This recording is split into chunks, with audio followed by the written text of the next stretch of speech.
Hello, welcome to another video. So today we'll see how to connect a Bluetooth any Bluetooth device to your MacBook.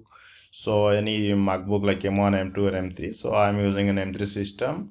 So we'll check and I have a Apple AirPods with me. Apple AirPods with me. So and we need to connect that from your MacBook, which is like a little bit easier. But if you have other devices, Bluetooth devices, you can also connect.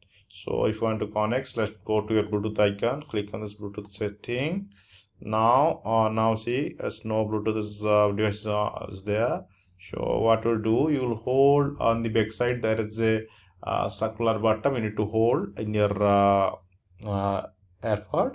So and just try to switch it on or off, and just hold that button for 2 seconds in your AirPod.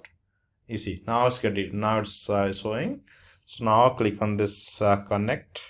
So now you can see now it's connected. Now it is asking whether you want to set off as Siri. If you want to enable like Siri, then you can enable it. You enable it.